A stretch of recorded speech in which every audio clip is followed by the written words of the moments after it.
श्री कृष्ण गोविंद हरि मुरारी। श्री कृष्ण गोविंद हरि मुरारी। हे नाथ नारायण वासुदेव पितुमात स्वामी सखा हमारे। पितुमात स्वामी सखा हमारे। हे नाथ नारायण वासुदेव। तो चलिए प्रभु गोविंद गोपाल का ध्यान करते हुए शुरू करते हैं बैसाख मास महात्म्य का अध्याय 15 और 16। और उससे पहले सुनाते हैं प्रभु श्री कृष्ण की और एक छोटी सी गौरैया की कहानी। सुन के आपको बहुत ही अच्छी लगेगी। तो चलिए शुरू करें। छोटी सी गौरैया थी और प्रभु श्री कृष्ण पर बड़ा ही भरोसा करती थी। कुरुक्षेत्र के युद्ध को विशाल सेनाओं के आवागमन की सुविधा के लिए तैयार किया जा रहा था। उन्होंने हाथियों का इस्तेमाल पेड़ों को उखाड़ने और जमीन साफ करने के लिए किया। ऐसे ही एक पेड़ पर एक गौरैया अपने 4 बच्चों के साथ रहती थी। जब उस पेड़ को उखाड़ा जा रहा था तो उसका घोंसला जमीन पर गिर गया, लेकिन चमत्कारी रूप से उसकी संतानें अनहोनी से बच गईं। लेकिन वो अभी बहुत छोटी होने के कारण उड़ने में असमर्थ थी।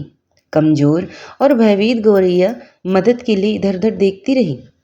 तभी उसने कृष्ण को अर्जुन के साथ वहां आते देखा। वे युद्ध के मैदान की जांच करने और युद्ध की शुरुआत से पहले जीतने की रणनीति तैयार करने के लिए वहां गए थे। उसने कृष्ण के रथ तक पहुंचने के लिए अपने छोटे पंख फड़फड़ाए और किसी प्रकार से कृष्ण के पास पहुंची और बोली, हे श्री कृष्ण, कृपया आप मेरे बच्चों को बचाएं, क्योंकि लड़ाई शुरू होने पर कल उन्हें कुचल दिया जाएगा। सर्वव्यापी भगवान बोले, मैं तुम्हारी बात सुन रहा हूँ, लेकिन मैं प्रकृति के कानून में हस्तक्षेप नहीं कर सकता। गौरैया ने कहा, हे भगवान, मैं जानती हूँ कि आप मेरे उद्धारकर्ता हैं। मैं अपने बच्चों के भाग्य को आपके हाथों में सौंपती हूँ। अब यह आपके ऊपर है कि आप उन्हें मारते हैं या उन्हें बचाते हैं।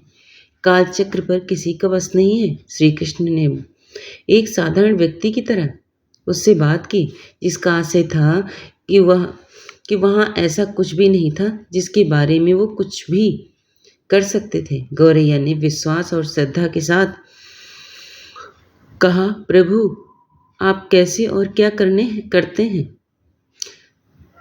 वो मैं नहीं जान सकती। आप स्वयं काल के नियंता हैं। यह मुझे पता है कि मैं सारी स्थिति एवं परिस्थिति एवं स्वयं को परिवार सहित आपको समर्पित करती हूँ। गौरैया और श्री कृष्ण के संवाद से अनभिज्ञ अर्जुन गौरैया को दूर भगाने की कोशिश करते हैं। गौरैया ने अपने पंखों को कुछ मिनटों के लिए फुलाया और फिर अपने घोंसले में वापस चली गई। 2 दिन बाद शंख के उद्घोष से युद्ध शुरू होने की घोषणा की गई। कृष्ण ने अर्जुन से कहा कि अपने धनुष और बाण मुझे दे दो। अर्जुन चौंका, क्योंकि कृष्ण ने युद्ध में कोई भी हथियार नहीं उठाने की शपथ ली थी। इसके अतिरिक्त अर्जुन का मानना था कि वह भी सबसे अच्छा धनुर्धारी है। मुझे आज्ञा दे भगवान, अर्जुन ने दृढ़ विश्वास के साथ कहा। मेरे तीरों के लिए कुछ भी अभेद नहीं है। चुपचाप अर्जुन से धनुष लेकर कृष्ण ने एक हाथी को निशाना बनाया, लेकिन हाथी को मार के नीचे गिराने के बजाय तीर हाथी के गले की घंटी में जा टकराया और एक चिंगारी सी उड़ गई। अर्जुन ने यह देख अपनी हंसी रोक नहीं पाई कि कृष्ण एक आसन पर आसान सा निशाना चूक गए। क्या मैं प्रयास करूं? उसने स्वयं को प्रस्तुत किया। उसकी प्रतियोगिता को नजरअंदाज करते हुए कृष्ण ने उन्हें धनुष वापस दिया और कहा कि कोई और कार्रवाई आवश्यक नहीं है। लेकिन केशव, आपने हाथी को क्यों तीर मारा? अर्जुन ने पूछा। क्योंकि इस हाथी ने उस गौरैया के आश्रय उसके घोंसले को जो कि एक पेड़ पर था उसको गिरा दिया था। कौन सी गौरैया? अर्जुन ने पूछा। इसके अतिरिक्त हाथी तो अभी स्वस्थ और जीवित है, केवल घंटी ही टूटकर गिरी है। अर्जुन के सवालों को खारिज करते हुए कृष्ण ने उन्हें शंख फूंकने का निर्देश दिया। युद्ध शुरू हुआ। अगले 18 दिनों में कई जान चली गई। अंत में पांडवों की जीत हुई। एक बार फिर कृष्ण अर्जुन को अपने साथ दूसरे क्षेत्र में भ्रमण करने के लिए ले गए। कई सौ अभी भी वहां हैं जो उनके अंतिम संस्कार का इंतजार कर रहे हैं। जंग का मैदान गंभीर अंगों और सिर बेजान सीढ़ियों और हाथियों से अड़ा पड़ा था। कृष्ण एक निश्चित स्थान पर रुके हुए और एक घंटी जो कि हाथ पर बांधी जाती थी उसे देखकर विचार करने लगे। अर्जुन, उन्होंने कहा, क्या आप मेरे लिए यह घंटी उठाएंगे और इसे एक तरफ रख देंगे? निर्देश बिल्कुल सरल था, परंतु अर्जुन के समझ में नहीं आया। आखिरकार विशाल मैदान में जहां बहुत सी अन्य चीजों को साफ करने की जरूरत थी, कृष्ण उसे धातु के एक टुकड़े को रास्ते से हटाने के लिए क्यों नहीं कहेंगे? उसने प्रश्नवाचक दृष्टि से उनकी ओर देखा। हाँ, यही घंटी, कृष्ण ने दोहराया। यह वही घंटी है जो हाथी की गर्दन पर पड़ी थी, जिस पर मैंने तीर मारा था। अर्जुन ने बिना किसी और सवाल के भारी घंटी उठाने के लिए नीचे झुके।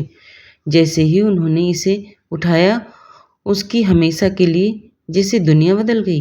1, 2, 3, 4 और 5 4 युवा पक्षियों को उसके बाद एक गौरैया उस घंटी के नीचे से निकले। बाहर निकल के माँ और छोटे पक्षी कृष्ण के इर्द गिर्द मंडराने लगे एवं बड़े आनंद से उनकी परिक्रमा करने लगे। 18 दिन पहले काटी हुई एक घंटी ने पूरे परिवार की रक्षा की थी। मुझे क्षमा करें हे श्री कृष्ण, अर्जुन ने कहा। आपको मानव शरीर में देखकर और सामान्य पुरुषों की तरह व्यवहार करते हुए मैं भूल गया था कि आप वास्तव में कौन हैं। और यहीं पर खत्म होती है प्रभु पर विश्वास की ये कथा। और अब शुरू करते हैं वैशाख मास महात्म्य में।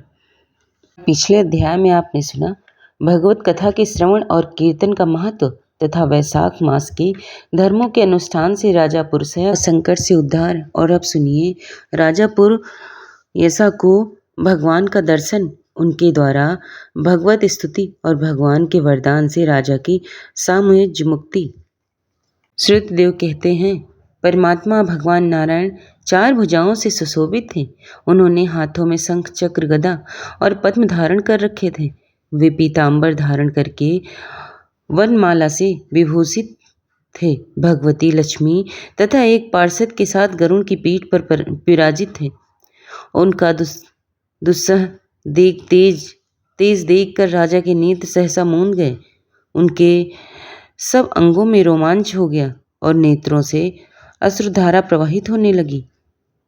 भगवान दर्शन के आनंद में उनका हृदय सर्वथा डूब गया। उन्होंने तत्काल आगे बढ़कर भगवान को साष्टांग प्रणाम किया और फिर प्रेम विह्वल होकर नेत्रों से विश्वात्म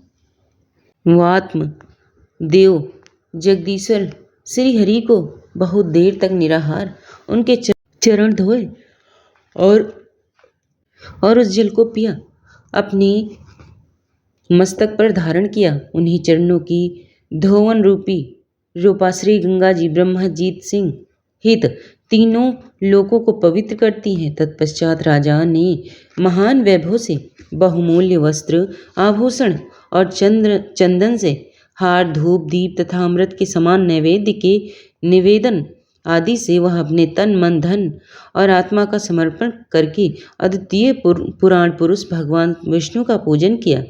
पूजन के बाद इस प्रकार स्तुति की, जो निर्गुण, निरंजन एवं प्रजापति के श्री आदिश्वर हैं, ब्रह्मा आदि संपूर्ण देवता जिनकी वंदना करते हैं, उन परम पुरुष भगवान श्री हरि को मैं प्रणाम करता हूँ।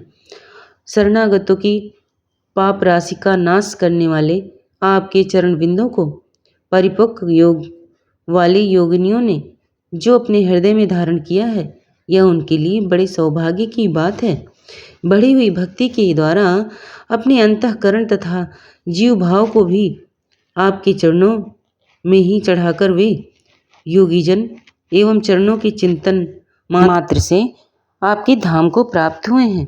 विचित्र कर्म करने वाले आप स्वतंत्र परमेश्वर को नमस्कार है। साधु पुरुषों पर अनुग्रह करने वाले आप परमात्मा को प्रणाम है। प्रभु, आपकी माया से मोहित होकर मैं स्त्री एवं धन रूपी विषयों में ही भटकता रहा हूँ। अनर्थ में ही मेरी अर्थदृष्टि हो गई थी। प्रभु, विस्मूर्ते, जब जीवन पर आप अनंत शक्ति परमेश्वरी की कृपा होती है, तभी उसे महापुरुषों का संग प्राप्त होता है, जिससे एवं संसार समुद्र गोद के समान हो जाता है। ईश्वर, जब सत्संग मिलता है तभी आप में मन तथा बुद्धि का अनुराग होता है। मेरा समस्त राज्य हो जो मुझसे छीन गया था, वह भी आपका मुझ पर महान अनुग्रह ही हुआ था, ऐसा मैं मानता हूँ।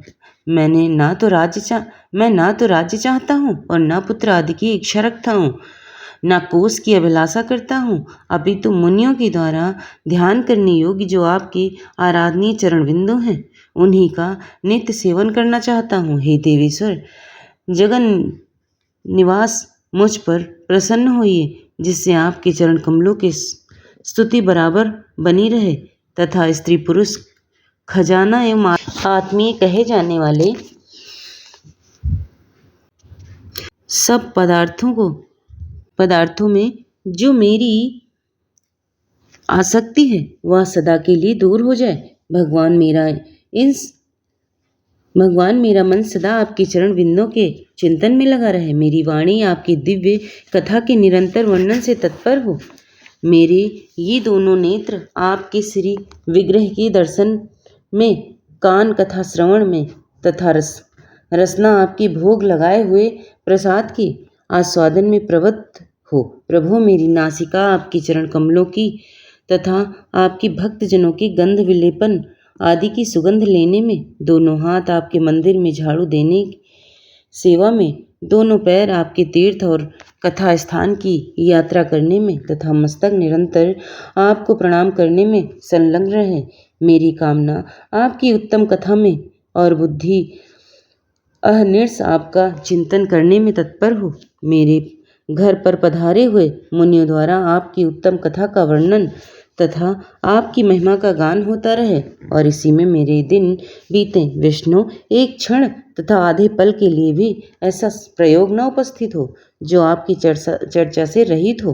हरे, मैं परम श्रेष्ठी ब्रह्मा का पद भूल का चक्रवर्ती राज्य और मोक्ष की भी नहीं चाहता, केवल आपके चरणों की निरंतर सेवा चाहता हूँ, जिसके लिए लक्ष्मी जी तथा ब्रह्मा शंकर आदि देवता भी सदा प्रार्थना किया करते हैं। राजा की इस प्रकार स्तुति करने पर कमल नयन भगवान विष्णु ने प्रसन्न हो मेघ के समान गंभीर वाणी में इस प्रकार कहा, राजन, मैं जानता हूँ तुम मेरे श्रेष्ठ भक्त हो, कामना रहित और निष्पाप हो, पर नरीश्वर, मुझ में तुम्हारी दृढ़ भक्ति हो और अंत में तुम मेरा सायुज्य प्राप्त करो। तुम्हारे द्वारा किए हुए इस स्रोत से इस पृथ्वी पर जो लोग स्तुति करेंगे, उनके ऊपर